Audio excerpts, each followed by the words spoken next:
Okay. All right. Hello, everyone. So today's topic for for our discussion is poor man's covered call strategy.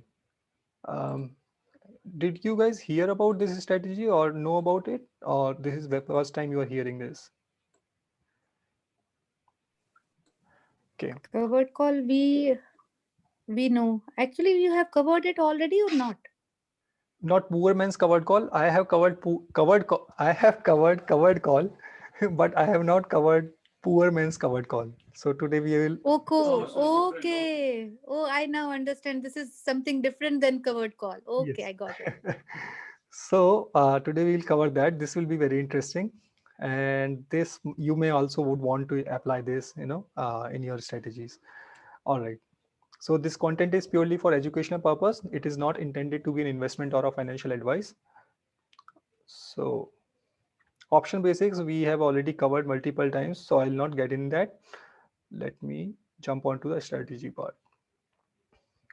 Okay, so we know about covered call. What is covered call? A simple covered call is selling a call on the stock holding, right?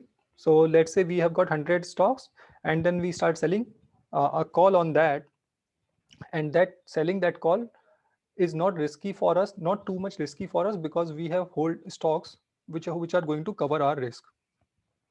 So that's how that's why it is called covered call, because we have covered our risk by having those stocks. So this is one of the good strategy, and you must have been applying it already, and you must be knowing that already by now. And but if you have any question, let me know. But what if I don't have enough capital to hold those stocks? So let's talk about Apple, right?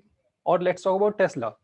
Uh, for Tesla, selling covered call on Tesla, you need 100 stocks, and every stock of Tesla is around $700.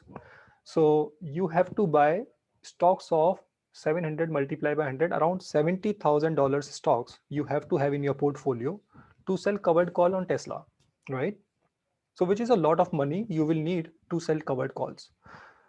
So what if I don't have enough capital to hold stocks? So this is the answer for that. That what if I'm a poor person, a poor man or a poor woman, and I want to do covered call, but I don't have enough capital. So this is what where we this is where this strategy comes up, which helps us in managing, in doing the covered call on a lesser capital. And we will see pros and cons of this. So as part of this strategy, a poor man buys a call, which are also called as leaps, instead of a stock, as he has less cash to invest, and then sell out of the money calls of the short term expiry to earn more credit. So I'll try to show you with an example so that it becomes much more clear. But the setup is like this: buy deep in the money call for long term and sell out of the money call for short term. All right. And leaps are called as long term and equity anticipation securities. This is a full form of leaps. These are basically option contracts with an expiration date longer than 1 year. It's just a long term uh, contracts.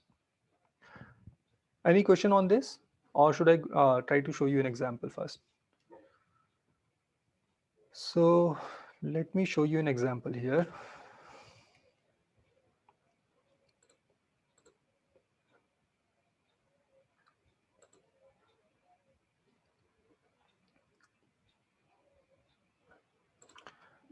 So let's try to cover with an example of Tesla. Okay. So the covered, if I want to do a covered call on this, how will a covered call is going to work? I am going to, let's say we will have a, um, let's say 100 stocks, and then I will start selling covered call on, let's say at the strike price of $1,000. So right now I don't have covered call, but this could be, I am selling a call, and let's just assume that I have stocks as well. So this will become my covered call. I can show you example somewhere. Let me see, show you if I have an example here, mm, of a covered call.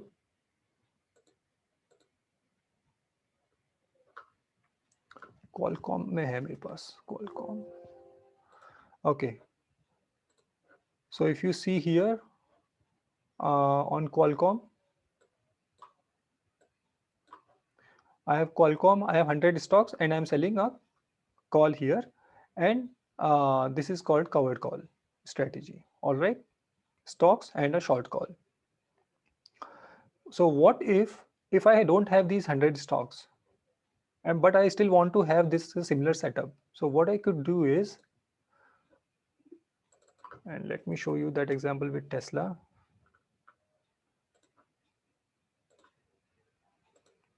I will go and I will buy Tesla stock. Let's say we will buy for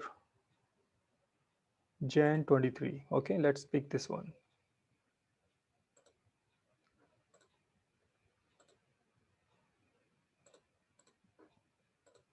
And what is that stock value? What do you think Tesla will not come back by Jan 23? Is it safe to say that Tesla will not come to $400 by Jan 23? Because Tesla should increase in future, right? That is what we are bullish about. So is it a fair assumption that Tesla will not come up to this level, 400, or let's say 200? I can say 200. Tesla will not come to 200 in Jan 23. Are we confident about that? Okay. Yeah. So let's do this. So I am buying, not sorry, should be a buy.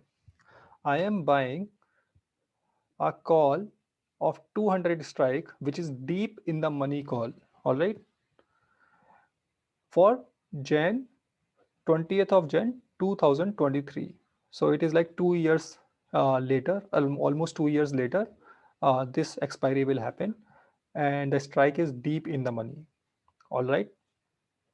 The price of this option, which I will have to pay, is $525 per option contract.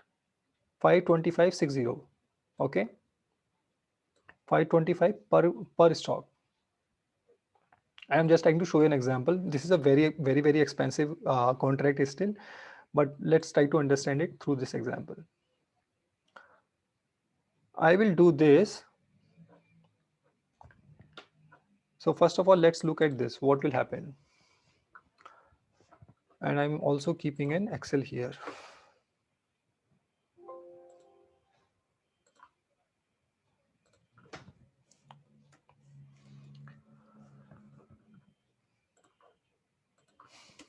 Tesla 100 stocks. Okay. Today, if I am going to buy 100 stocks, 709, it will cost around 709 multiplied by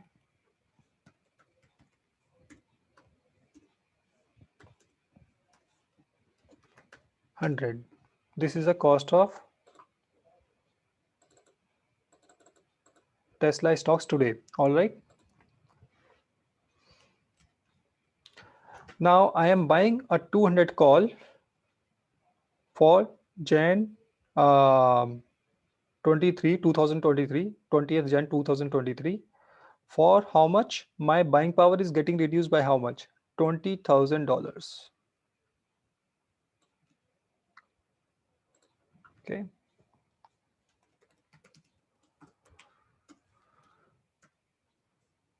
One call for Jan 2023. $20,132.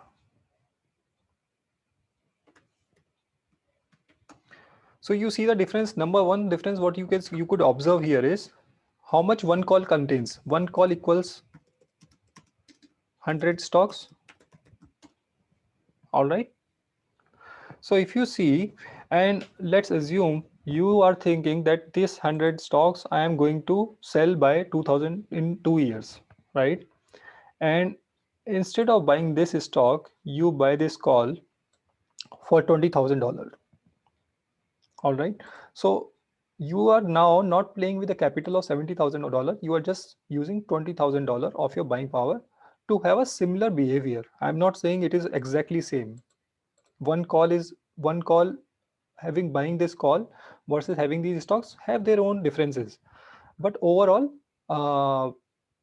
until Jan 2023, you could exercise this particular option and you can always convert it into a stock. So not to go into that particular level, but all I'm saying is if you are a trader and you are thinking in terms of that, okay, Tesla is going to go in up in value, you could either buy stocks or you could buy a call.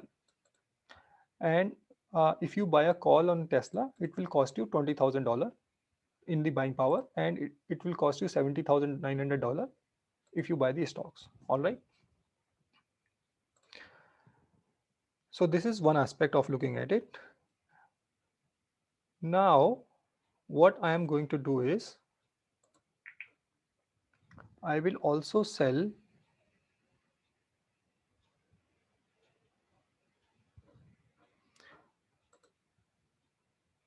let's say June 18th. I can do any of them, May 21st, let's assume. And I will start selling. Let me do $1,000.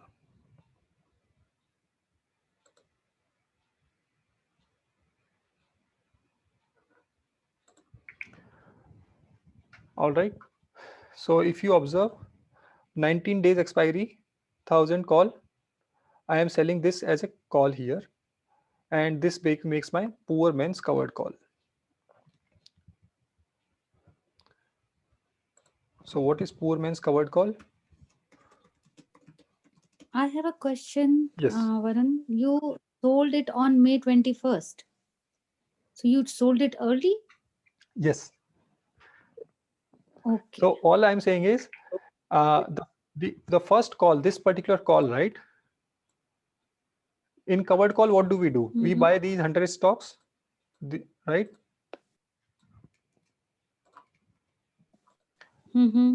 So we sell call here, sell call on 100 stocks. What we do in poor man's covered call, sell call on the long call.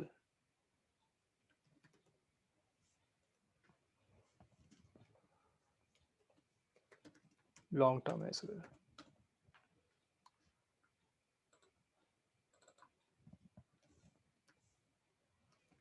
Does that make sense?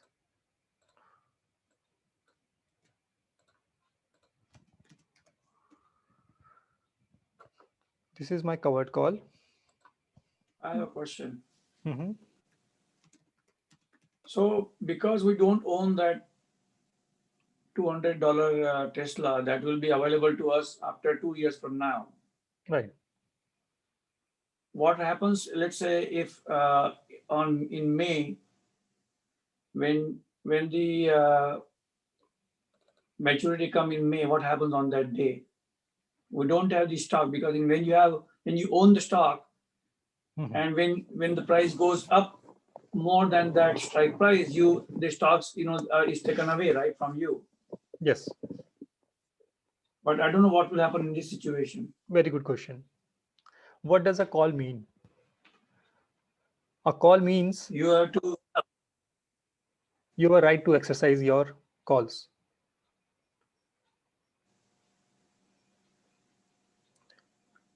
It depends whether you're buying or selling the call, right? Yeah. If you are selling the call, when you're buying a call, or when you buy, you have the right to buy. yes, right to own. Yeah, right to buy. Yeah. So if your short call will be breached, you always can bring your call to this particular behavior, right? That's your right. So let's try to cover all those scenarios, huh? Okay. So we have got this. Let me put this example now. Buy call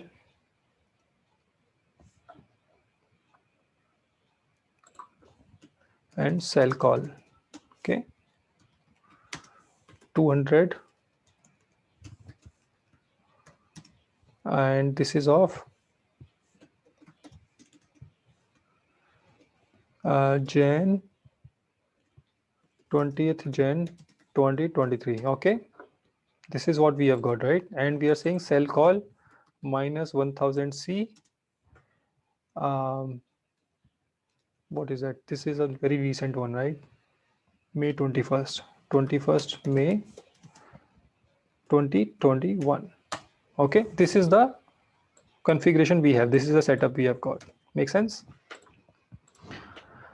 All right, so what all scenario could happen?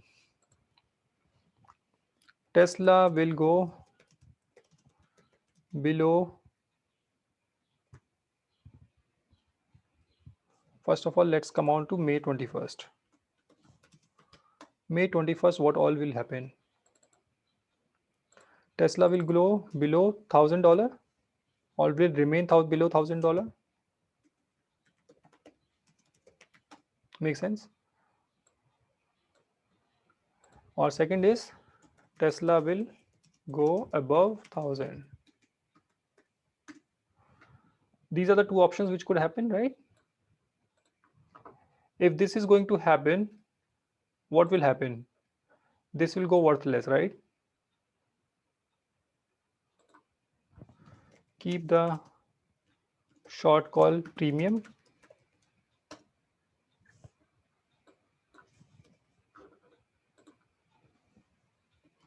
Sell another call for next month. Next month or the next period, whichever you like, feel like. Short-term period. Make sense? You will keep following this. This is nothing but covered call. Now, the problem comes when Tesla will go above $1,000. Now, this particular scenario is not at all different than what are we going to face in the simple covered call scenario. See, even in simple covered call, let's say we had these 1,100 stocks, right? And we bought them at $709. And then you start selling covered call for $1,000. Same thing can happen there also. It's just that your 100 stocks will go away from your hand. Same thing will go can happen here. When this particular stock will go from $709 to $1,000, even your call will also increase in value, right? In a similar proportion. So you're never going to lose money overall. Only money which you are going to lose is because you would have paid little bit extra money for your this particular option. So that's what you could lose. But whenever stock price is increasing, both of them are increasing together. Think of it like a vertical, right? When you have a vertical, your ultimately your money is increasing for according to both, not just according to only one of the leg is increasing and other leg is not increasing. So that the other leg will protect you from that particular problem. So that's not an issue. So keep the short call premium. So if Tesla will go above $1,000, your other leg buy call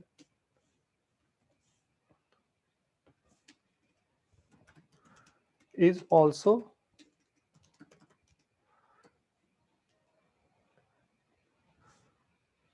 so while you are losing on short call, but your other trade is making money. Does that make sense?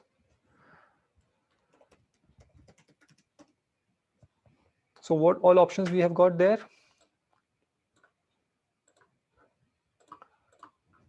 Either close both trades together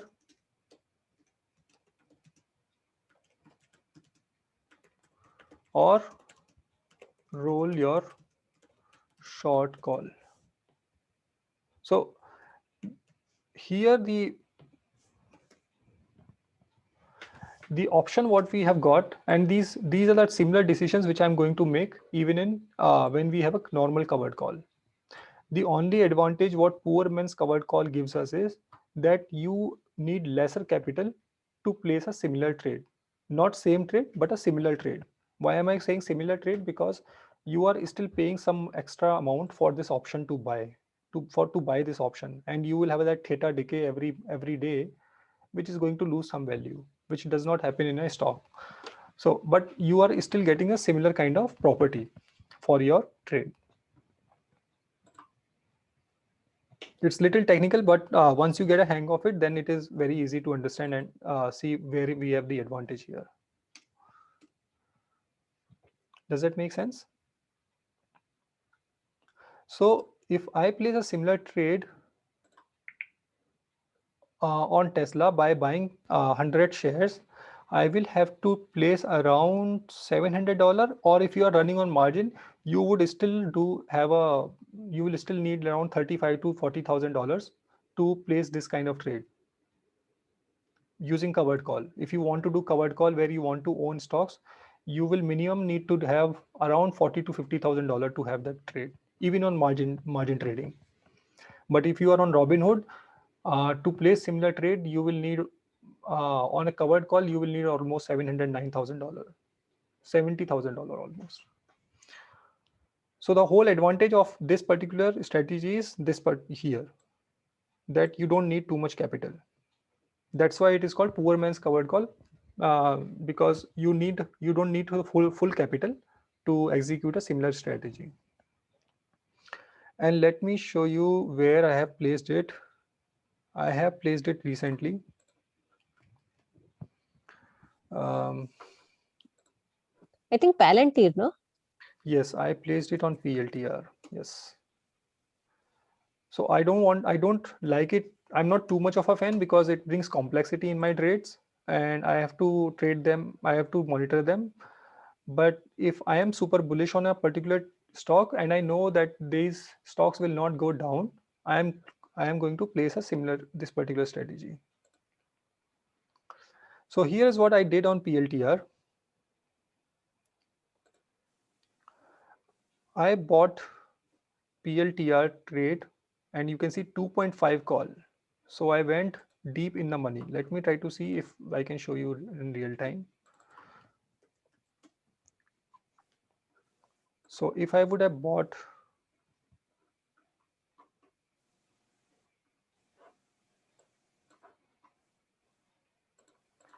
PLTR, okay.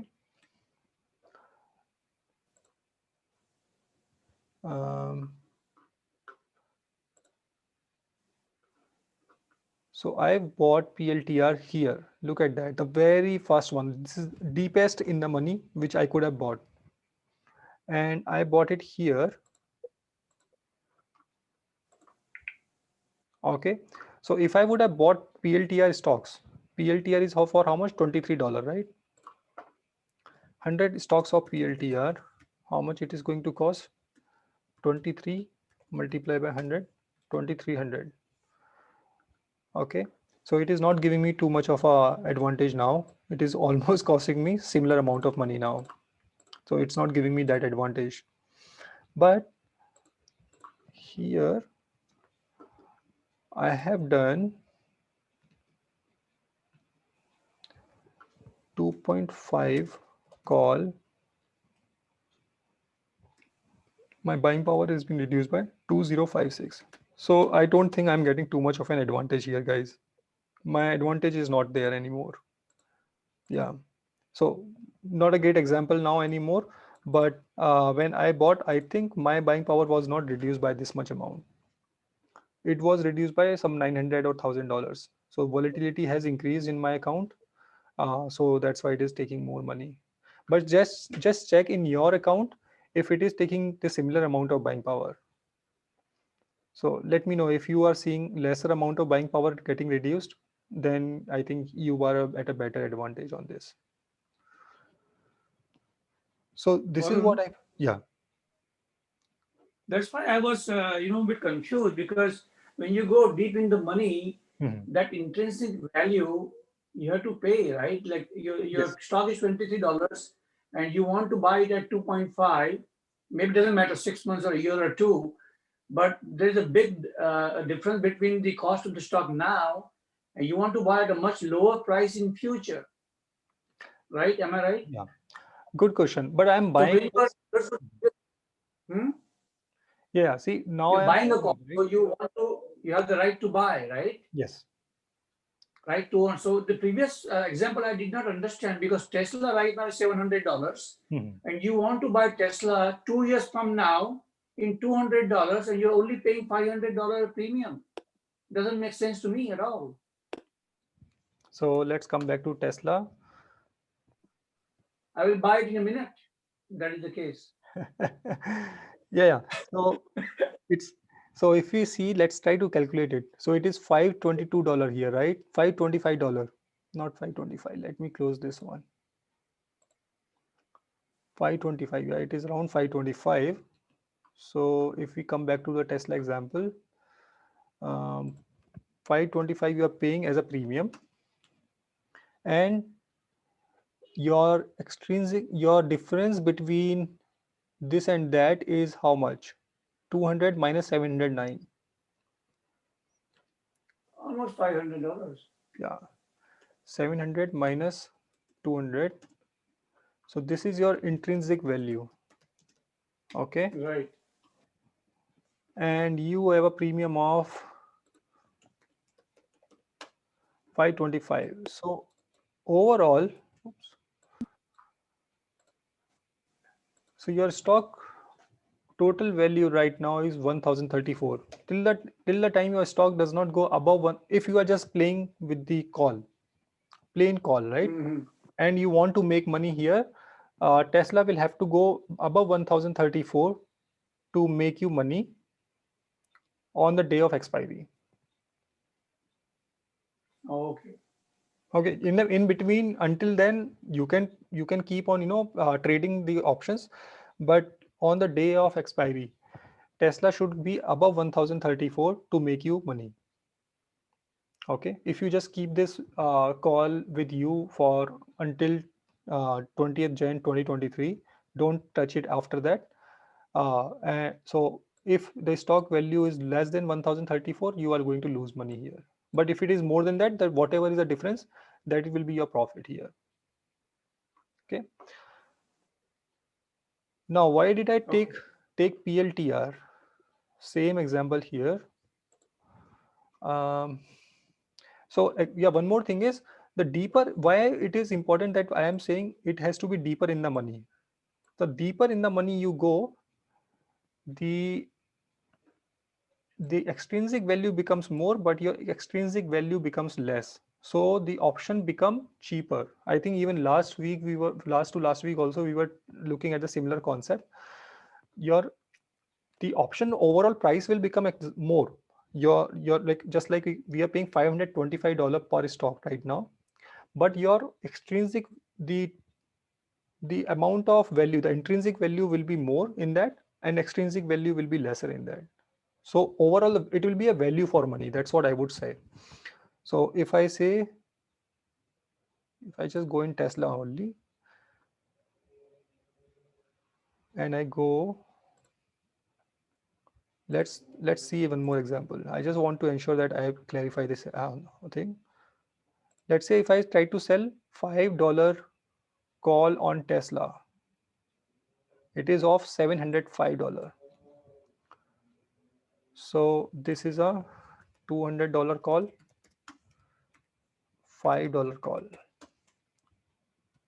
What is the premium I have to pay? 705. Okay, 705 here. What is my intrinsic value? It is, I'm so sorry guys. So no, I'm just, did I mess up something? I'm so sorry. This is 200 here. This is 200 here. Value.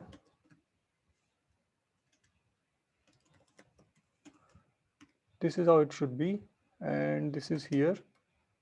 And intrinsic value will be here as 709 minus 200. Yeah, this is how you should look at it. So sorry for that. Your stock value on the day of 20th Jan 2023 should go above $725. All right. and then it will become profitable for you.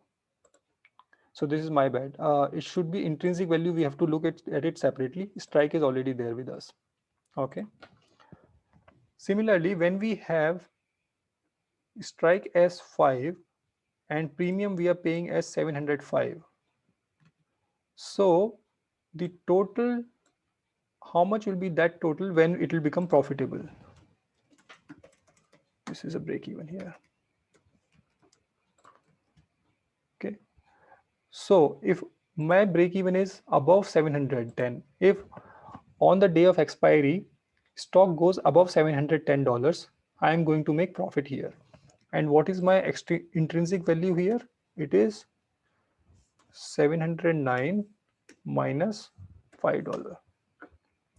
So my intrinsic value is way high. And what is my extrinsic value here? It is premium minus intrinsic value. So if you see here, while I am paying a lot more money here, like $705, but overall, it is all intrinsic value. Intrinsic value means the difference between the price of the stock and the strike itself is paying me some money, and that is all intrinsic value here, which is what we have got here. So this is a high value option right now in that particular way. Only caveat here is I have to pay too much money itself to enter in this option, right? So that's why you may not want to enter in this, but overall it's a value for money. And let's see if it shows those kind of numbers here. See, so it shows if Tesla winds up being less than 710.60, your maximum possible loss is this one. So $710, which we are looking at here, this is your break even here. Okay. So this is a breakup of any call or any put what we buy. This is how we can break it apart.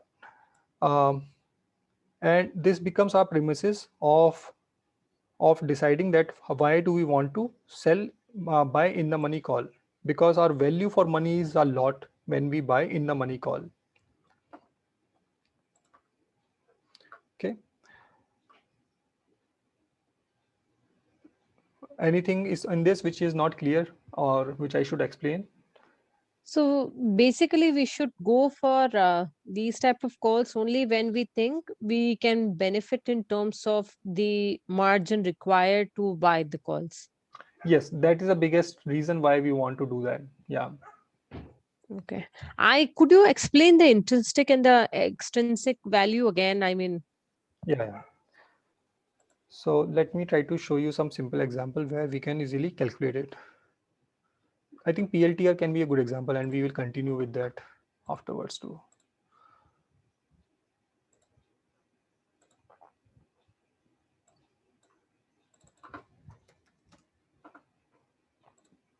Okay, let's see PLTR. PLTR is at 23.04. Make sense? If I buy a call of $20, okay, what is the difference between current price and the strike itself? If I do this, what is the difference between this 20 and 23? $3? yeah.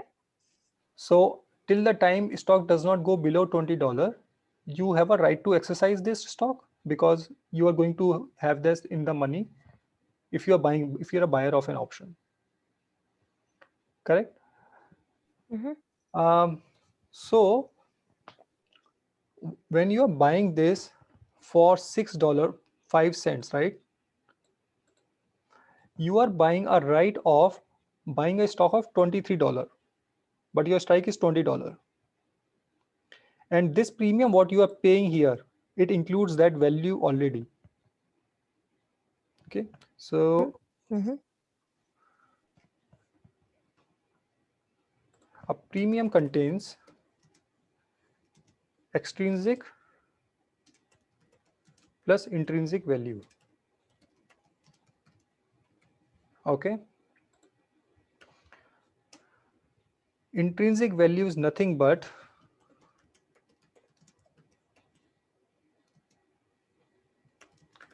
difference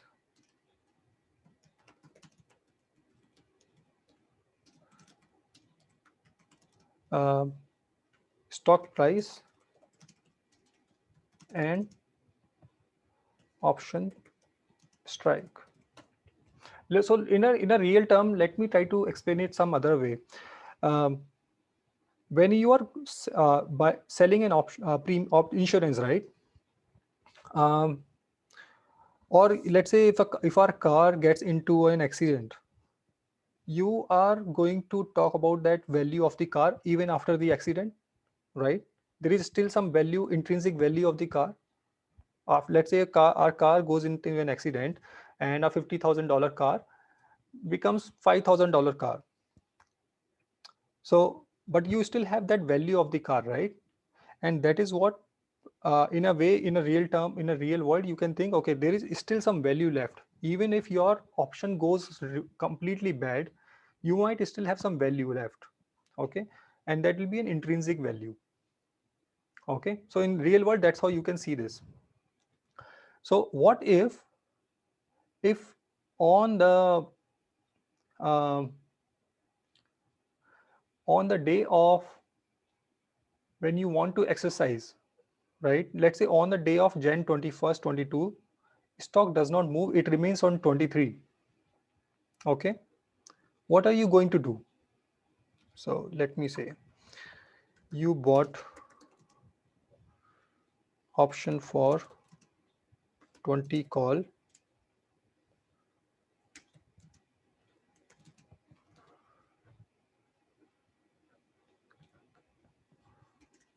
of Jan 22. Make sense? Now you tell me, what will you do if on Jan 22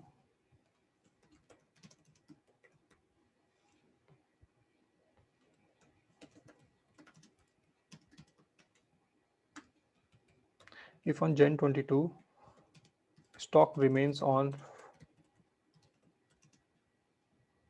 23 only. Okay, so you waited for 1 year, 1 full year, or 8 or 9 months. What will you do on Jan 22? Stock remains of 23 only.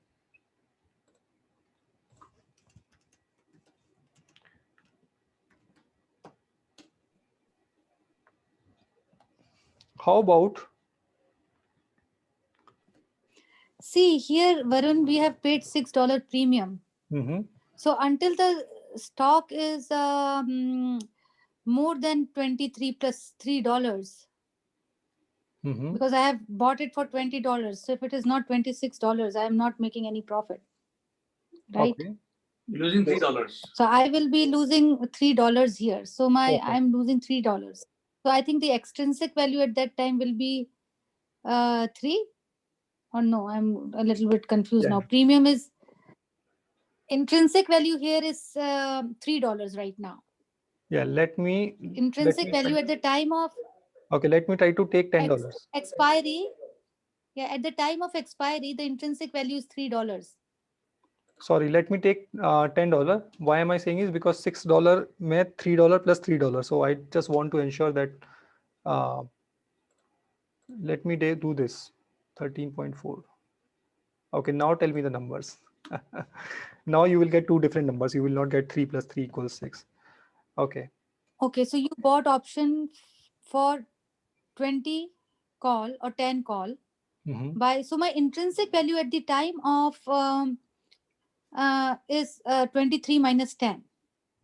Intrinsic value is 23 minus 10, that is 13. So right now my premium is equal to my intrinsic value. So it's like no profit, no loss. If the premium is less than the intrinsic value, then I will make some profit. If the premium is more than intrinsic value, I will not make any profit. Makes sense. Am I wrong?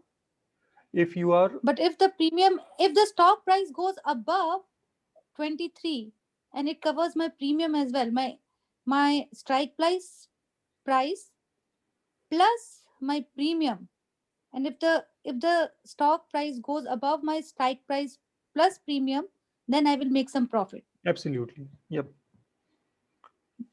So So that's why, if that's why it is so deep in, if Here it is you are very losing, deep in the here money. you're losing 40 cents. yes, you are just losing 0.46 or $46 in total. Yeah. That's it. And that is nothing but your extrinsic value. And if you observe here, Yeah. this is what this column actually represents, your extrinsic value. So extrinsic value is nothing but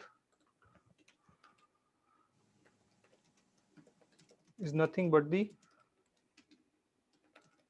market willing to pay for the risk. Okay, and this extrinsic value is the one which we try to collect as part of our selling option strategy. By the way, our whole focus is on collecting this extrinsic value.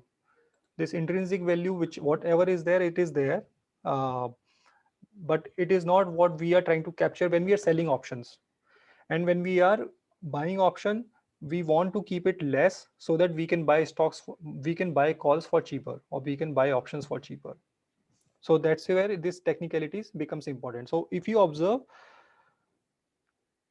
the extrinsic value is highest here in this zone, which is near to the stock price, $4. So if I'm going to buy, let's say this one, $22 strike, my premium is 8.22, right? So if I see this 22 call by paying how much? $8, 8.2. All right. And in this, what is my intrinsic value? How much? 23 minus 22, just $1. And what is my extrinsic value? So 8.2 minus 1, 7.2. 8.2 minus 1, 7.2. I'm not sure why it is showing me wrong number here. Ideally, it should show me 7.2. Do you guys know? Oh, 5.2. This is Maybe because of the time value. Time no. value. This is 5.2. I have mentioned it mistake. Hey, why it is showing? Oh, there are two of them here, right? That's why I was wondering why it is showing me this. So it is 5.15 now. Let's assume 5.2, 1, and this is 5.2 minus 1. It was showing 8.2 for me earlier because there were multiple options present. Mm-hmm. So this is how these numbers are working. So my extrinsic value is 4.2 and this intrinsic value is 1 when I am in this level. And if you observe, my extrinsic value keeps reducing as I go in deep in the money, which basically gives me better value of the option pricing. Make sense? At the same time, by the way, I don't want to pay this money, too much money when I'm buying, but at the same time, when I am selling, I want to collect this money. Okay, so that's a game buyer and seller are playing against each other, just like an insurance industry, car insurance. Um, if I'm selling an insurance, I want to say, okay, you have got too much risk, you have to pay me for that money. All right, so I want to collect as much money possible, as much as extrinsic value possible for that fear factor. Okay, but if I am buying, I don't want to pay too much for that fear factor. So that's how this thing works. But intrinsic value, it is plain and simple. It's nothing but a difference between the strike price and the stock price. So when we are actually selling a put, again we are looking for uh, the extrinsic value should be more. Yep. And similarly, when we are buying a put, so we should look for less of these values so that we don't. Yeah.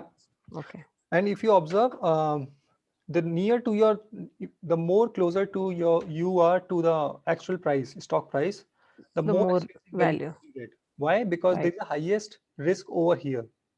Correct.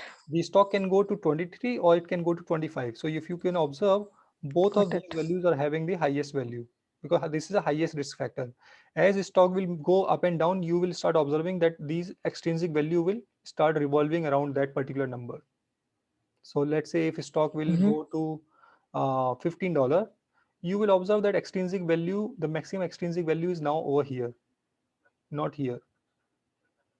Okay, so this keeps changing all the time depending on the stock price where it is hovering. And in all any stock, I mean, you look at Apple, let's say, see now right now it is at 131. So your extrinsic value, it is not showed up yet, not loading yet. It's taking time today. Okay, let me come back to this one. Tesla was loading, right? So see, your extrinsic value is highest in the actual current stock price.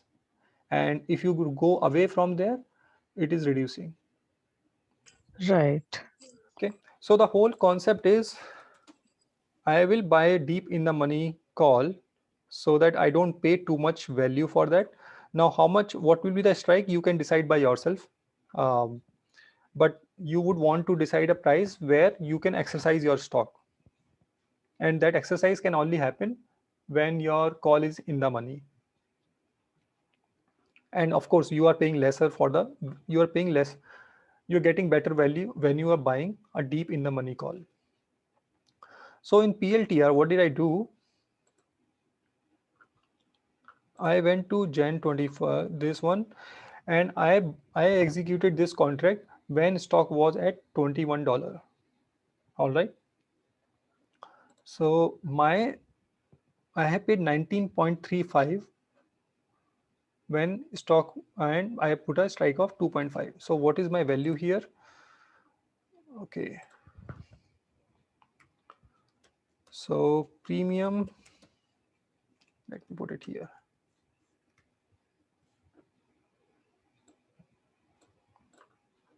The same way.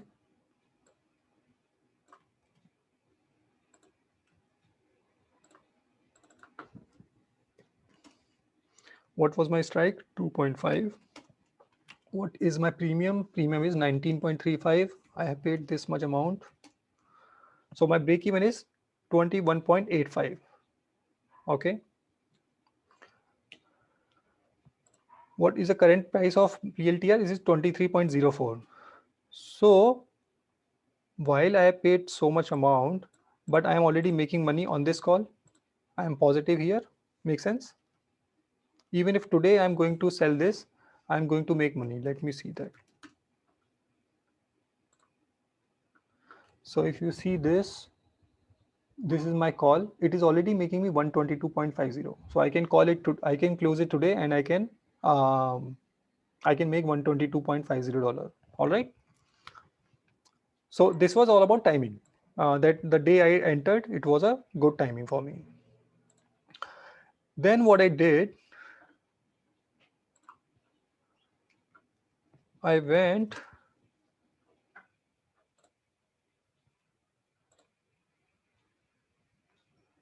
I sold a call after a day or so.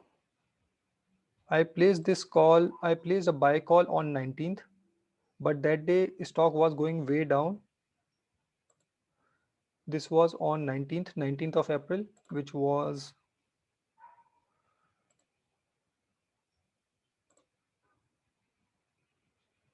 Monday. And Monday it was really low. It was around 21.5 or 21.6. So I placed this particular call. I am bullish on PLTR for long term. So I'm confident that this is going to do good. So that was my reason of buying a call here. And then I waited for 1 or 2 days. And after 1 or 2 days, on 21st of April, I sold a call of 26 strike, and I collected $58 here. So what did I do? 2.5 call, Jan 22. And then I am selling a 26 call.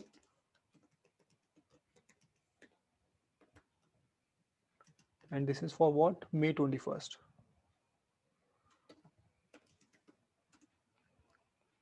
This is what, Jan 21? I don't remember. Jan 20.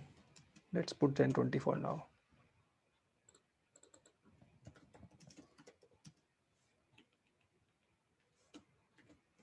Does that make sense? This is what I am trying to follow in this particular strategy.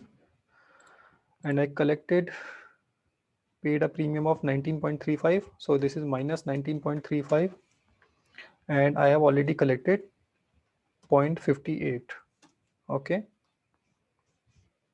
So overall here also, if I see, I have actually reduced my break even here further, minus 0.58. So my break even right now is 22.43. I'm so sorry. Did I do one thing?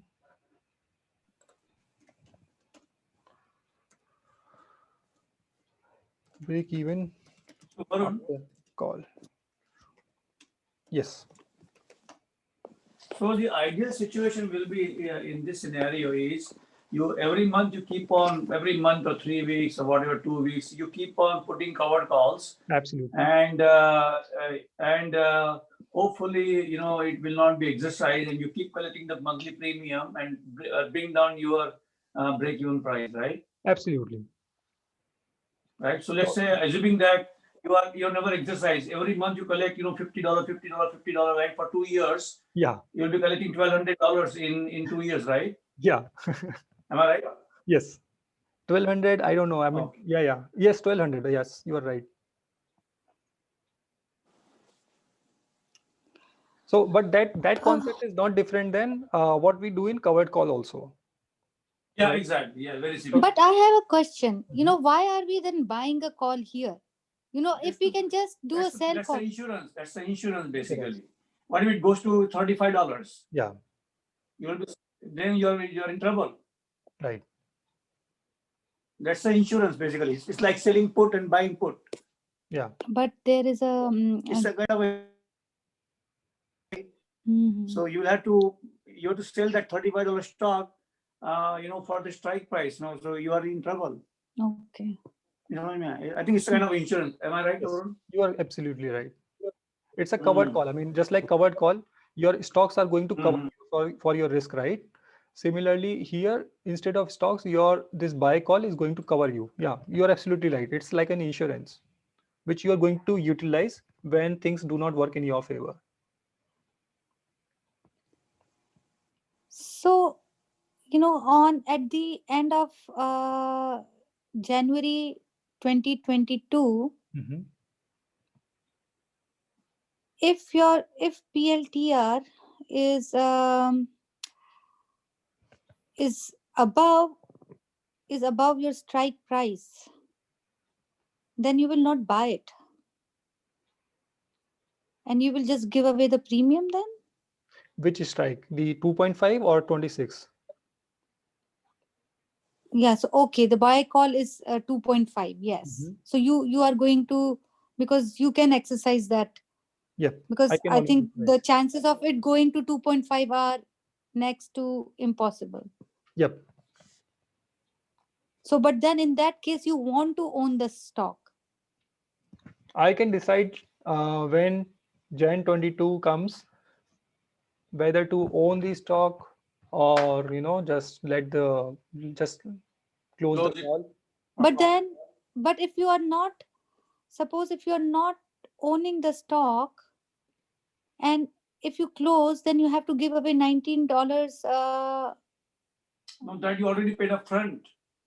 Yeah, Buy. that you have already bought it, right? That's what I'm saying. That you are Good point. that you have already, like that you are, then you are giving up this $19. You will get it back. How you're Yeah. going to get it back? Initially you paid. Yeah, The call that's to where- close. So that's where I was trying to cover intrinsic and extrinsic value concept, which becomes important. Okay, so you are going to close this. So you are going to close this call then? See Buy call? importance of, yeah, you are right. Your concern is correct that I will end up losing $19.35 here, right? Right? Mhm. That's your concern, right? Yes.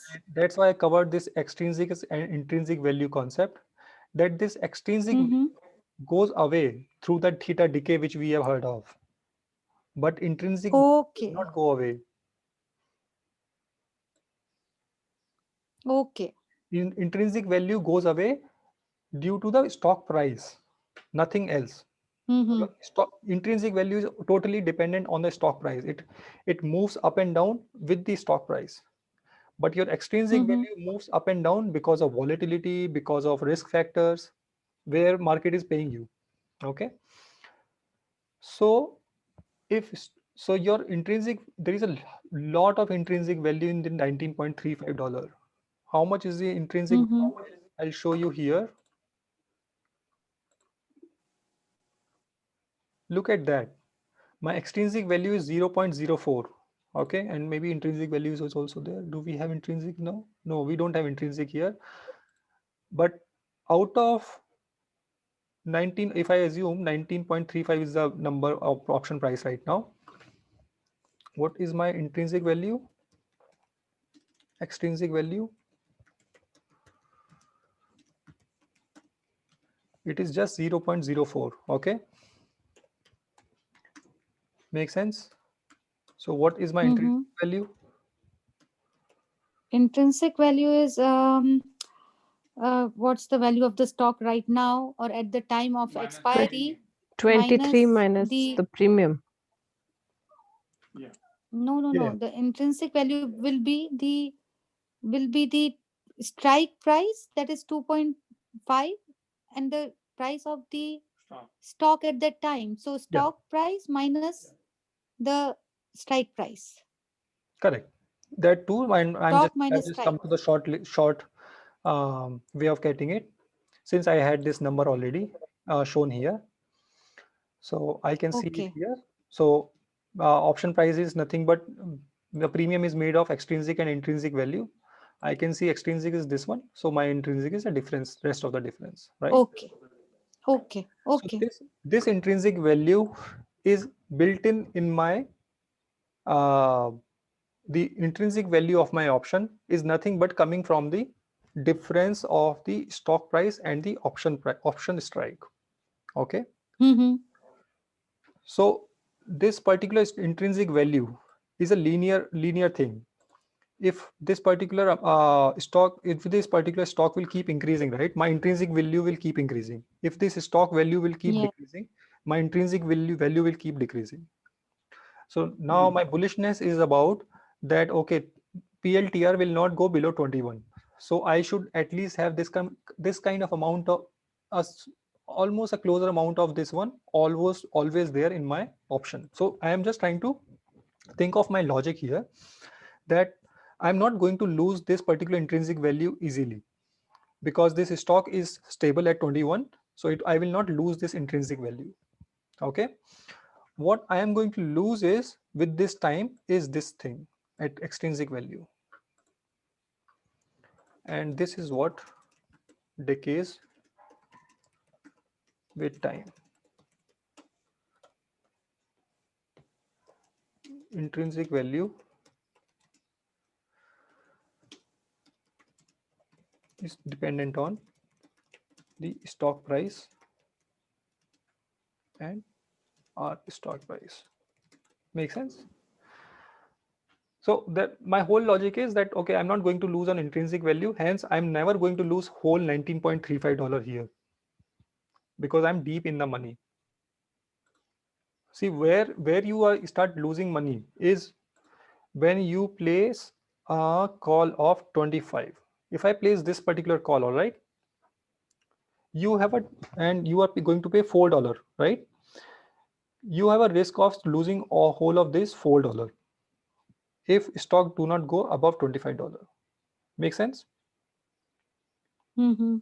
But when you place a trade deep in the money or in the money, you are not going to lose a whole amount. You are going to lose that much amount of money which is extrinsic.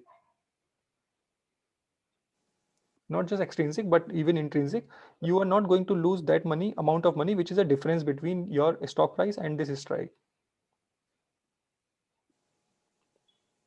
So what, let's assume you buy this one, right? But PLTR never goes to 25. You will lose, absolutely. You will lose full this $4. And that is how our mindset has been. Generally, the way we buy option, we always think in this way, okay, this is my premium and I'm going to lose off this whole amount. Okay, this is how we think of it. And that's a perfectly normal way of looking at options, no problem. But when you are in the money, you are not going to lose whole of it unless stock goes below that amount of strike. So that's the logic here.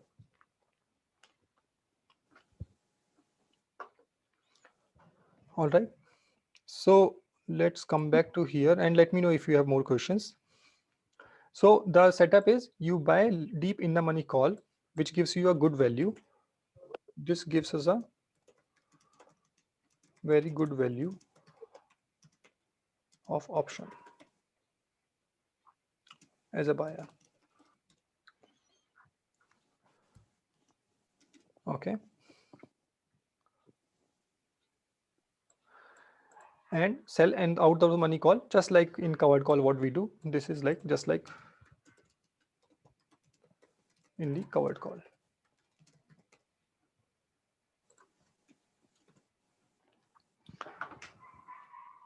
And this is nothing but this is also called leaps. So sometimes when you're reading forum, people will talk about leaps. This is nothing but leaps. They are called leaps, long-term equity anticipation security, that people buy it for a long term as if they are buying an equity. Okay. Any other question on this one? So a lot of people do poor man's covered call only instead of covered call. And just like I am more towards the selling side, right? Selling put, sell put all the time. There are people who just buy stocks first of all, and then they do covered call. And that is their number one strategy. Then there are a lot of people who do poor man's covered call, and that is their core strategy, and everything else is rest of it. So we just want to learn all of it, and depending on our mood and what kind of stock movements are happening, you can place that. I will place a lot of PMCC if market will tank, and I know if those stocks which are tanking are the one which I like and long term I'm bullish, I might place PMCC on them.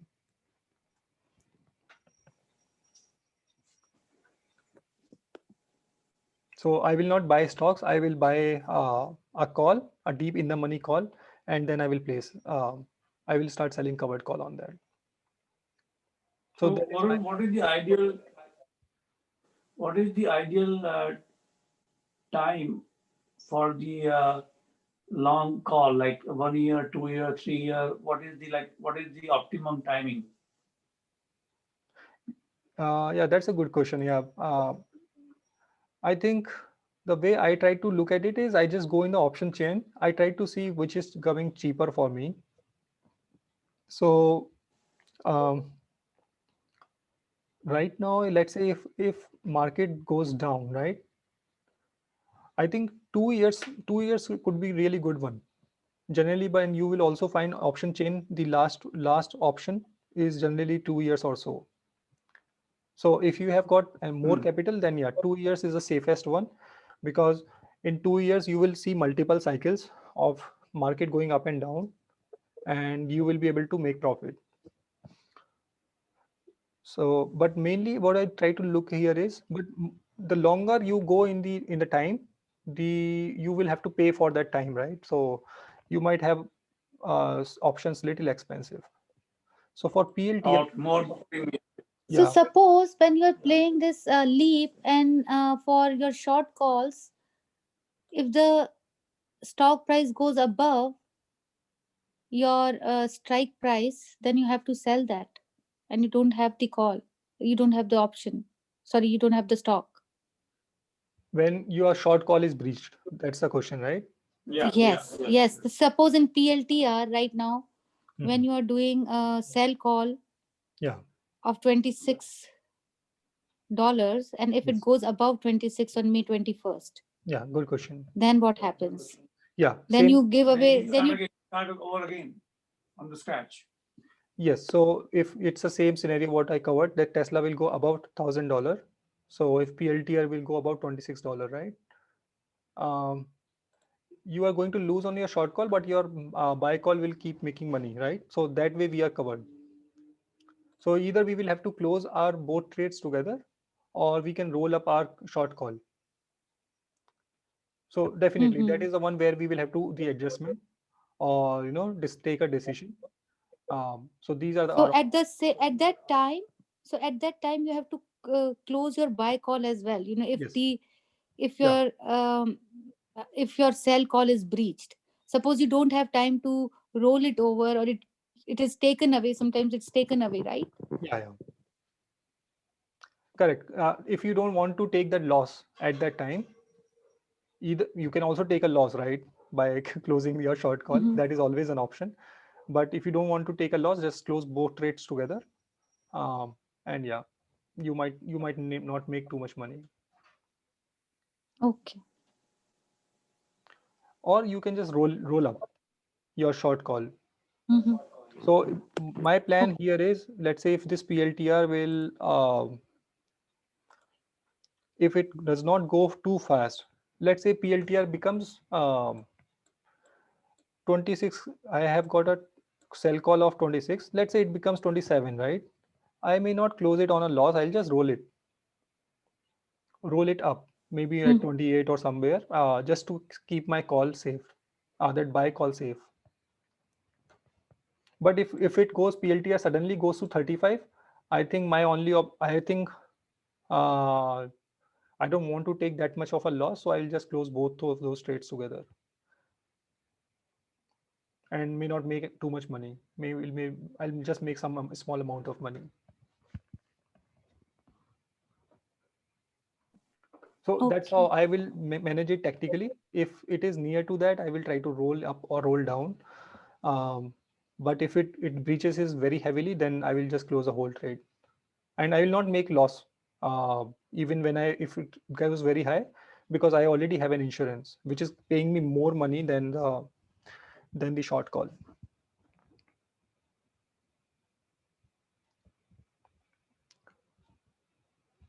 Okay.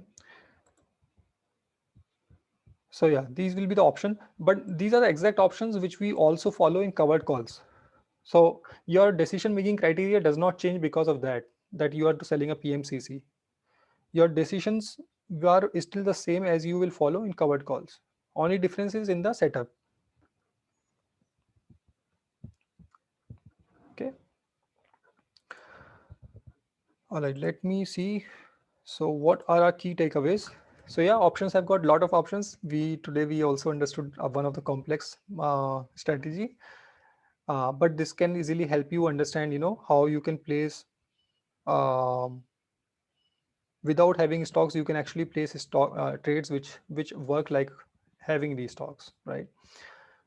So the best advantage of this particular strategy is that we need very less capital, as compared to the covered call, since we are not owning these stocks, we are just playing with the calls itself. So that's why we will get a better ROI. After that, once you have this setup, you pretty much manage it like a covered call, no difference at all.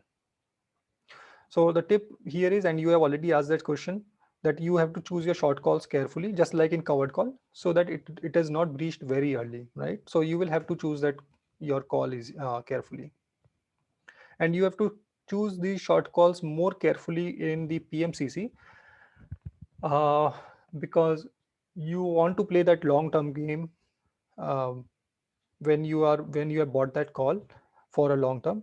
So you don't want to be breached very early, otherwise you will lose. If you are going to close that trade early, you might lose some money also because of the extrinsic value factor. But yeah, overall you just manage it like a covered call, no difference at all. So yeah, this is what I wanted to cover today. and I am going to place more more PMCCs if market tanks, as I mentioned, and let's say PLTR or Apple, um, the microchip stocks, the blue chip stocks. Maybe I will place PMCC on them, because then I don't need too much money and I can make profit. So that will be my idea. Let's say if I look at Apple, let's look at Apple. How is it working?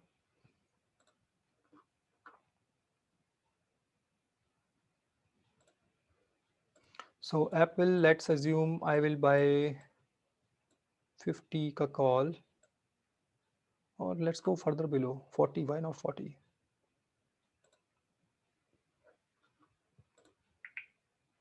Look at this. Beautiful, right? I just need to pay $2,609 for Apple. Apple ka stock is $131. If you have to buy stocks, you have to pay around $13,100.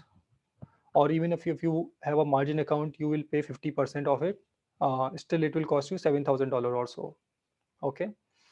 But if I take this particular trade deep in the money call, I just need to reduce my buying power by $2,609. Right. So my ROI will be better in this trade by just buying this call and then selling covered calls, selling calls through PMCC. So let's say a day Apple will go below 115 or so. I will quickly buy the leap, and then I will wait for 1 or 2 days when stock will recover, and then start selling calls. That will be my strategy. And you can also look at other trades, and you can also share those trades with me so we can look at it.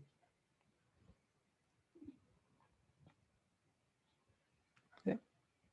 Any question, guys?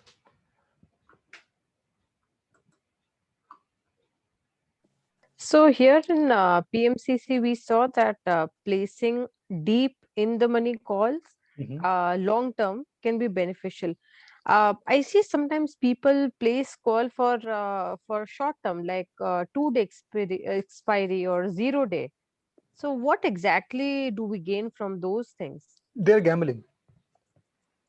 They're placing a gamble trade where they're speculating about a stock, and they are expecting that within 2 days it will go up or down. Generally, Mm, during the earnings session, they will do that. okay. Yeah, yeah. Like I've seen people doing it for 0 days as well. Yes. So they are expecting that on that day, stock will make some movement and they will be able to make some money and quickly close it after making that money. I see. Yeah. Okay. And the reason they do it, because they are the cheapest options available in the market. So they do that. So if the more time you take, the more option premium will be, right? Just like car insurance, right? If you are going to buy a car insurance for 1 day, it is going to be way cheaper as compared to buying a car insurance for 6 months. Same thing here. Right. They are just going into an option for 1 day. They want to make quick bucks and without paying too much money. So options are very cheap off for 1 day only. So they just buy that and they try to gamble on that. So they would mostly be then buying option instead of selling, because if the premiums are less, then selling won't be very lucrative. Yes. Of yeah. Yeah. Yeah. At least for us, there could be like billionaires or millionaires who are even doing 1 day trading or by selling options. Um, let's say Hmm. if somebody is on Tesla, right, and they want to own Tesla, so they will, and so they will say, okay, let this $1 million Tesla come to my portfolio. I don't have any problem. Until then, I will just sell option every day. But yeah, people like us, we don't want to do say a daily selling option. Of So course. so if you are in Apple, right? So this is May 7th. This is just 5 days away. So what people will do, people will buy this particular trade. They will say, okay, Apple will go high tomorrow or today. They will buy this particular $136 contract only, or they will buy $133 contract. And if a stock will go from 131 to 133, they will make double of this money and they will exit it. So yeah, people are doing that kind of trade too. No problem with that. And you can also do that if you know that, okay, today this stock will go up or go down, you know that particular direction, you can enter in a trade before that happens, not after that happen. Okay, do it before it happens. Market pays you because something has happened. Market pays you for the bet. Market does not pay you that after a Correct. bet, right? So Of you course, bet yes. beforehand, and then market will pay you or not pay you depending on if you have won or lost in that bet. So that is something you will have to keep in mind. And I think you showed me a couple of puts, right, on Friday. Mm-hmm. So I would assume, I think when you entered in that trade, the market was already done. The stock was already down, right? After that, you would have entered in that trade. Right. So I like for instance spot. So I know spot during earnings it Mhm. usually dips, Yeah. but I think my timing was little not so correct. Yeah. It had gone up, and I knew it would come down, but Yeah. it came down little bit, and then the next day it was up, Yeah. and then later for 2 3 days it was down. So I maybe if I had just waited for one more day, then it would have been a Correct. good trade for me. Yeah, yeah. But it is all speculative trade, see, at Right, the of end of the course. day. So Yeah, so I exited those position because, yeah, but I mean, for SPY, for instance, yeah. I when morning it was going down, I think last week or so, I Mhm. entered into the trade, and I think within one day I was able to make some $120, Okay. and then I exited the very same day. Yeah. So yeah, I think till 4:13 it went from 4. Correct. Correct. So So yeah. it's like day trading. You can do the same day Yeah, trading in the yeah, stocks, and same principles you can also apply in the options, yeah, because yeah. they at least move in the correlation, right? So you could apply in any of them. Although it's not a very good thing to do because kind of you're looking at the movements all throughout the day, and it's kind of Correct. little And waste that's of why I time. don't do it. I have tried doing day trading, but it is very stressful because I have to watch the market whole day. If it becomes my full-time work, then yes, I will do that someday.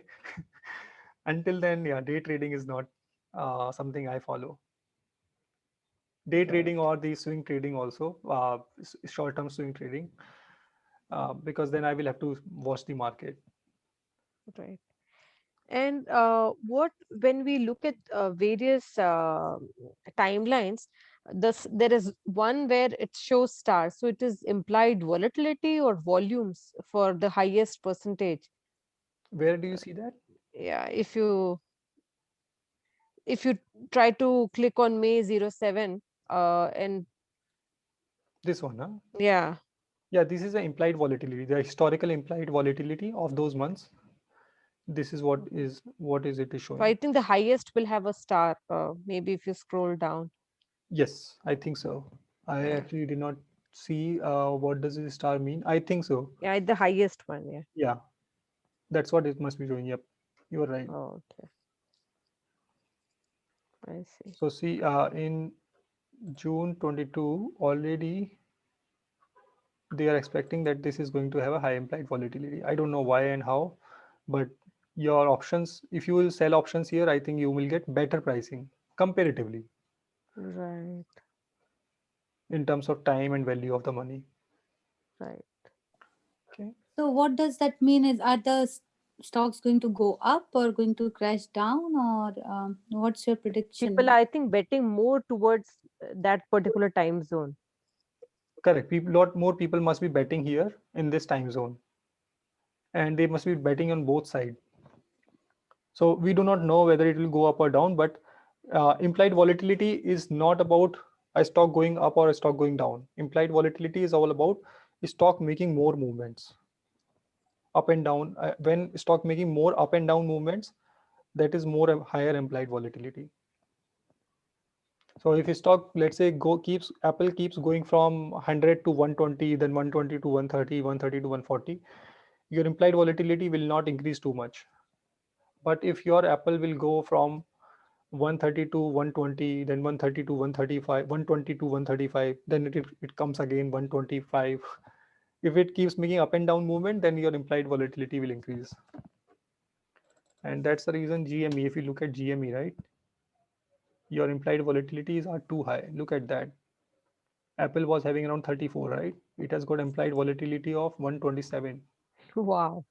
right? And your premium will also increase because implied volatility shows that it is risky. So your premiums will be higher here.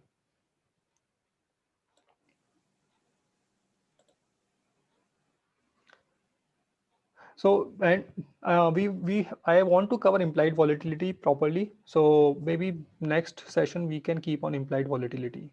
Actually, before implied volatility, I wanted to cover theta decay.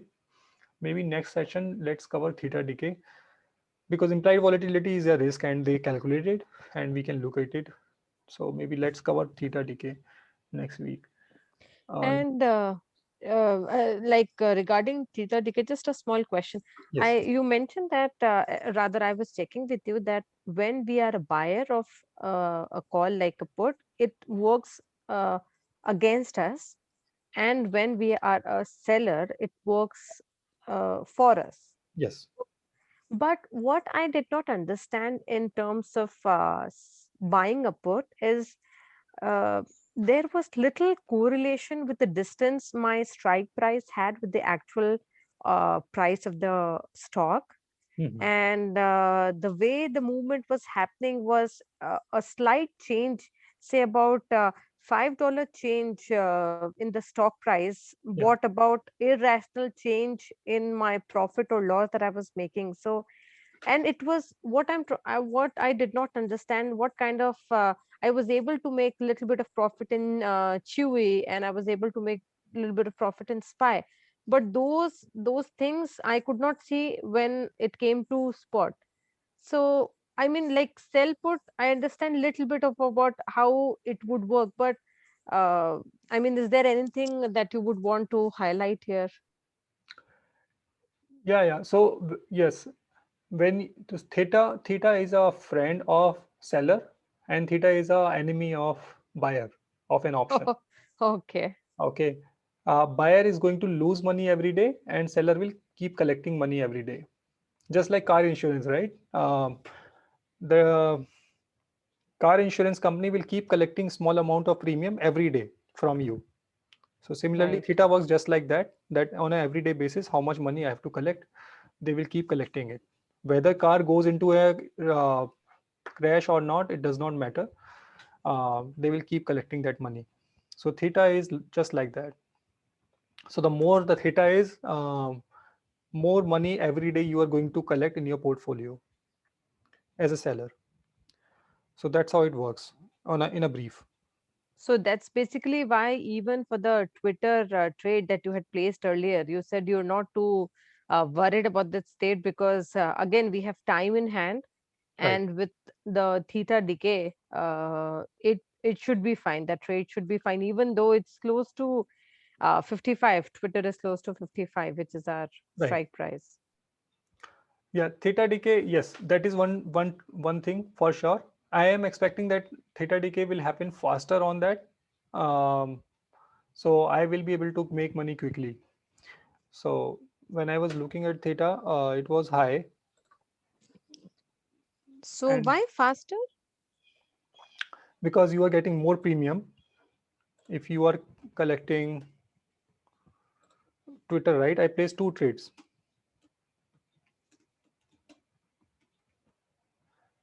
Premium one was some, let's say $180, correct? And it was around 50 days before. So what is my theta 180 divided by 50? I do not know if this is the right calculation, but I'm just saying daily collection, average daily collection.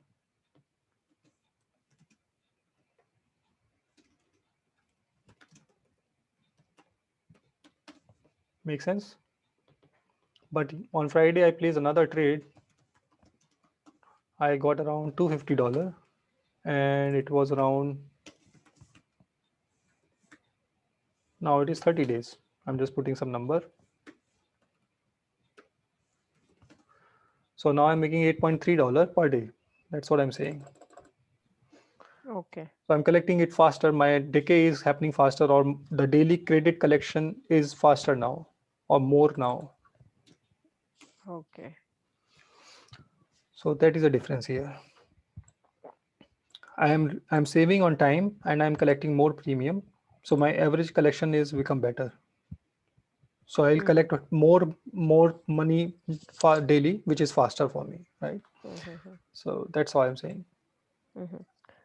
So yeah, coming back to the buying put. So I understand it is directional, but is there any other thing that one should be watchful when playing a buying put trade? Yeah, you should always, if you're a buyer of a option, right? You should enter when volatility is low.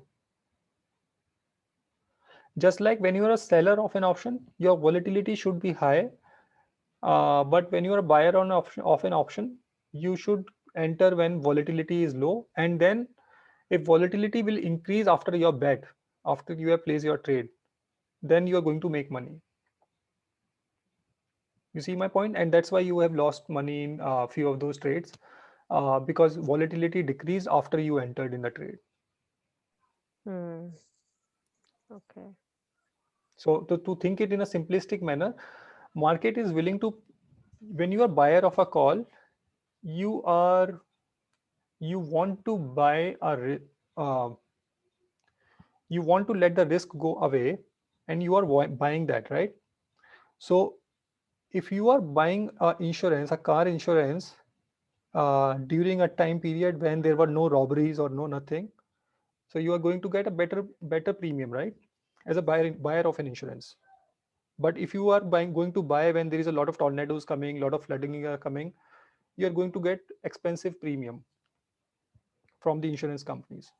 The same Right. goes here. You, when you entered, when that time market must be in a high volatility environment for that stock. So when you entered in there, you ended up paying more premium because you were a buyer of the stock, buyer of the option. So that must have had happened as one of the most important criteria there. And of course, stock Okay. is anyway moving up and down, so that's always having an effect. But Mm-hmm. volatility can also play its role. Okay. Okay. All right. Any other question? Yeah, Varun, I have a couple of questions. Yes. So usually when we're doing any options, do the broker keeps the stocks separately? Uh, like, does he hold for us? How does it work? Yeah, very good question. These, what do we say them? These clearing houses, right? They broker, so they have got some kind of requirement from SEC where they will have to buy or sell depending on the market movements or market, how many orders are there in the market.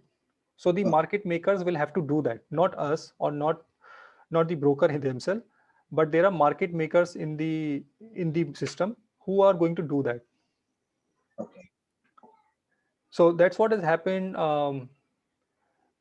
So when this GME story was coming up, that is what was happening. These guys actually shorted way more than that, way more than the stock what they were supposed to buy, and retailers were able to identify it, and they started playing with them. Okay. It's not, I don't think it is mandatory, but they have those checks and balances in place with which they play. So they will say, okay, um, if let's say thousands of people have bought GME call, right? Yeah. But there is nobody who is going to give them the stocks if they, all of them starts exercising their rights. So True. they will start buying the stocks in advance so as to cover themselves. Yeah. So that's how this thing works. So the way market maker works is, and this is very interesting topic in itself. I have not studied too much, but I know how it works. Market maker, the way it works is, let's say you buy a call, right? So Harish buys a call.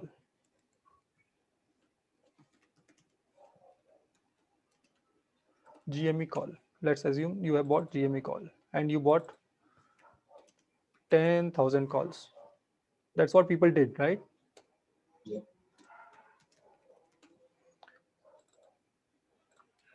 So market maker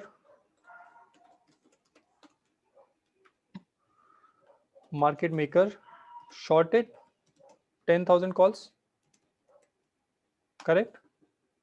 Yeah. So the reason why market maker is called market maker, because he makes the market. So it keeps that liquidity. Maybe you cannot find 10,000 people who are selling these calls, right? Yeah. So market maker will be the one from whom you are buying those calls, and then gradually he will keep on consolidating the orders and everything. So as soon as you will place a 10,000 calls order, they will give you that particular order if they like it, and it is for their advantage through that probabilities and everything from the systems, automated systems and whatever. What will happen? They will short it, but they are market makers for a reason. What they will do, they will cover it.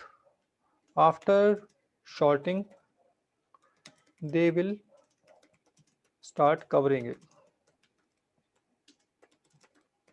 Now this covering part is a complex part. I am not the expert here, but they will start covering this. How much they will cover, and they have some numbers here. They have some specific percentages what they need to cover. So that is something which we'll have to read and understand. Okay. And they will buy stocks to cover, right? That's the only option they have. They have already shorted calls. So what they will do, they will start buying stocks to cover themselves for the risk. And what does it mean? If somebody will buy 10,000, so 10,000 multiplied by 100, suddenly a requirement of these many stocks will come in the market. 1 million stocks of GME are required in the market suddenly because you have placed this trade. You see my point? So this is how it works out, and this is called short squeeze. But like when there are no sellers at this time, right? Or something like that. How is this like? There will be call sellers also. Here, right, of the stocks? Yeah. Yeah. So they will go everywhere. That's where GME short squeeze has happened, Okay. because there So were no sellers of these stocks and they were more, facing issues. They were supposed to manage it.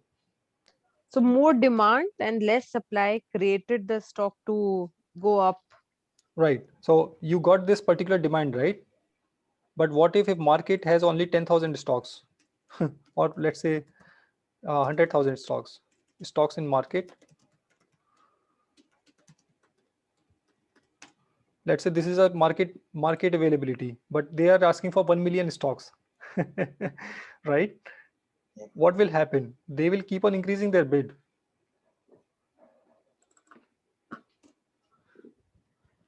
They'll keep on increasing their bid to get more and more stocks in market. That's why this $12 or $10 stock of GME, it went to $400 or so. Uh, So this is one of the reason why it happens, and that's why we call that short squeeze is happening, because they are trying to cover themselves, but to cover themselves up, they have to increase their bid price, and the stock price keeps going up and up. And it happens when there is not a lot of liquidity in the market, which happened in GME. So these guys already observed that market may the float of the stock is very less, but the short is really high. So that's what this guy who was asked from the court to come, and he was also apprehended. So this guy knew this already somehow through some research and all, and he figured this particular gap. So he started calling it out like 6 months or 7 months back that this is what is happening. So we can have short squeeze in this particular stock. And that's how he became millionaire. Or I think he made some 40 million or I don't know 20 million through that. So this can actually happen to any stock. I mean, Absolutely, it they, happens every day. if a group of individuals they come together to do such activities like retailers, it can actually happen to any stock. Yeah, it happens every day. But You maybe the percentage is different. correct. Yeah, it happens every day. It's not a new thing. This thing happens every day. It's just that at what level it stops, you don't know, right? I mean, I'm just giving a very crude example which happened in GME, but generally market will have this kind of availability, right? Which will be more than this. So they will end up buying it from market, but and it increases the stock price, but not too much. Not like GME every day, but like Clove, right? I was looking at Clove last week because I have a short call on that. And if you observe, it was around, see, one short squeeze happened on April 15th. It went to nine, in fact, it went to around $10, $12 or so. And another happened here. So there were a lot of, I think, call demand, and then people were shorting it. So suddenly they were supposed to cover it. It happened on skills actually. Skills.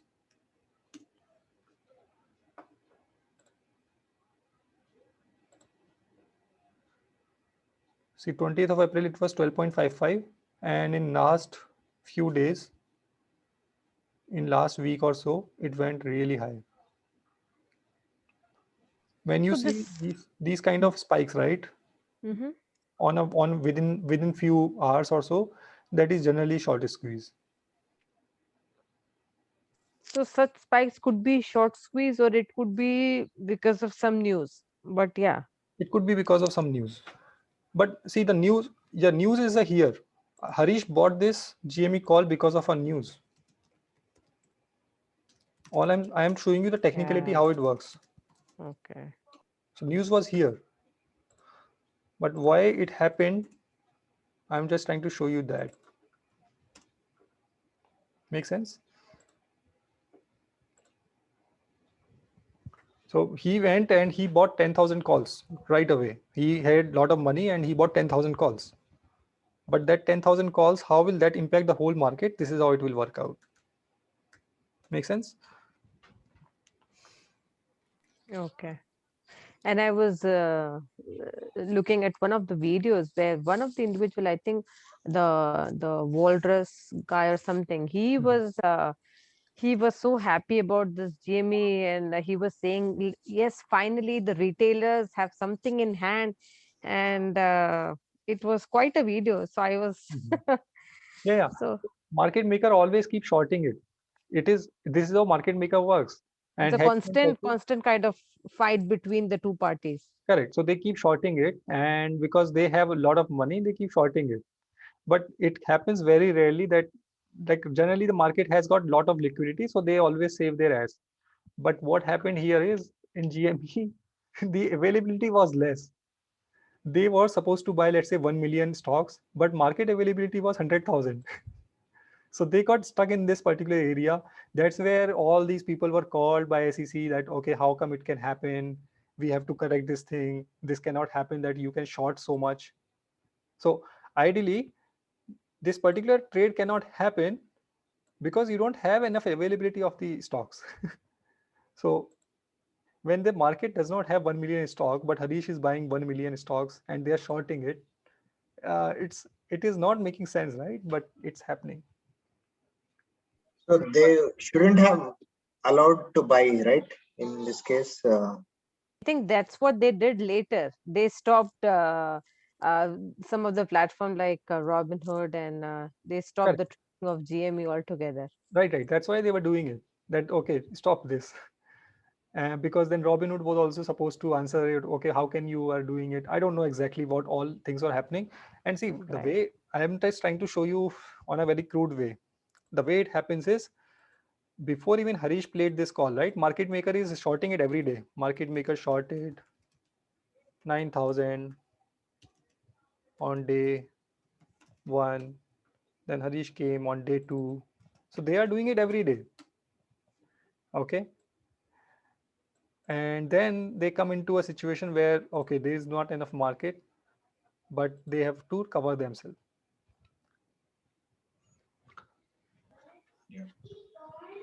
So this is how it works.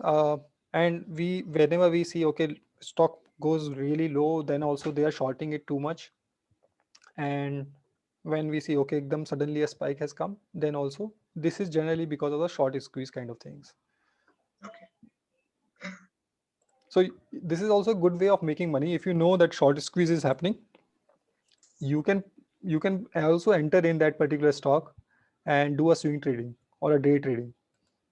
But I am not an expert on that, and it is stressful because the entry also will be on a very high price, like GME, right? You can enter on $100, but it will be very stressful because stock price, the value of stock has been like $10 or $15, and you have to enter at $100 in an expectation that it will become $200. So it will be stressful. Yeah. And like how much buying power do you keep it? Like what is the ratio? Like how much? So I try to see buying power. If you are trying to buy options, it's a plain and simple thing. I mean, whatever it is showing you here, um, whatever it shows you here, that's the amount of buying power will be reduced. So if I, let's say, select Apple,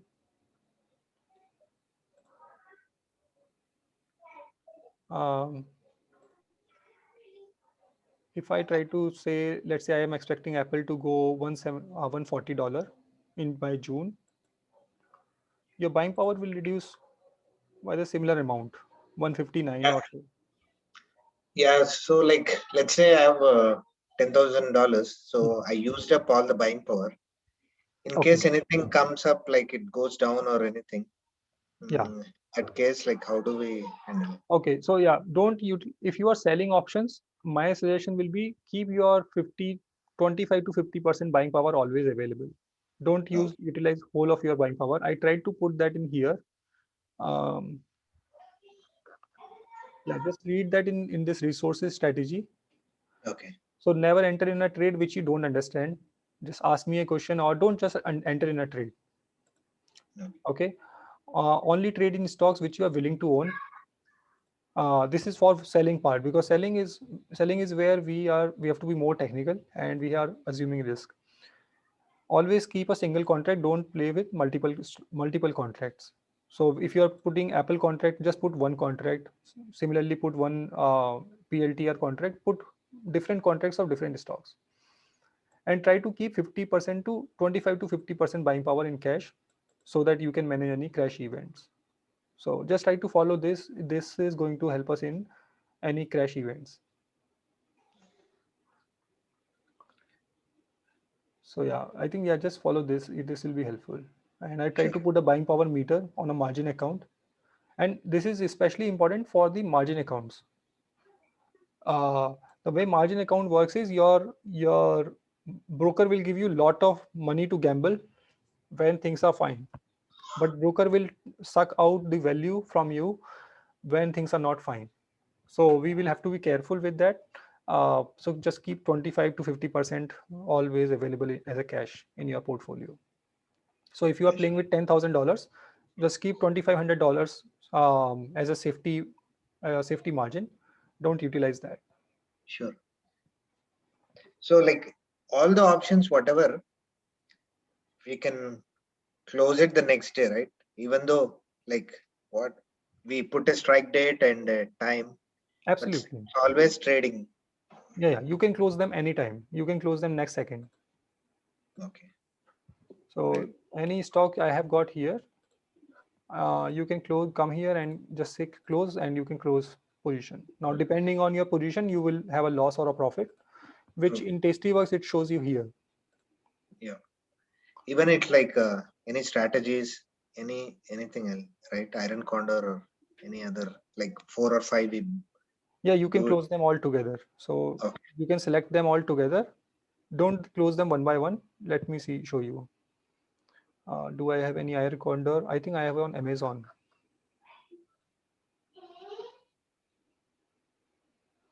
Like this is an Iron Condor. So if you have to close it, you have to select all of them together. 1, 2, 3, 4. So now it says 4 selected. Now you will close it. So in this case, like somebody will be buying it, or I mean, I don't know. When we close it, Yeah, it's a opposite trade which is happening. Somebody Okay. has to manage it. It could be a market maker or somebody as a buyer or a seller. Okay. There has to be another party involved to close your trade as well. So somebody, you're giving your risk to somebody else. So it could be a market maker as well. Generally, it is a market maker who will Okay. take it up, and then they will take their benefit out of it, and then they will sell it to somebody else. Okay. Sure. All right. Any other question? Yeah. Thank you. All right. All right. Thank you very much, guys. Yeah, I will share this video recording, and stay safe and healthy. And Thank you. everybody is going to, be fine soon. Yeah. Yeah. Thank you. you. Yeah. You have a good day. Okay. Nice meeting you Thank you. virtually, Surbhi. Bye. Bye. Bye, Shruti. Bye. Bye, everyone. Bye. Thank you very much. Bye, everyone. Thank you. Thanks, Varun. Bye. Bye. Bye.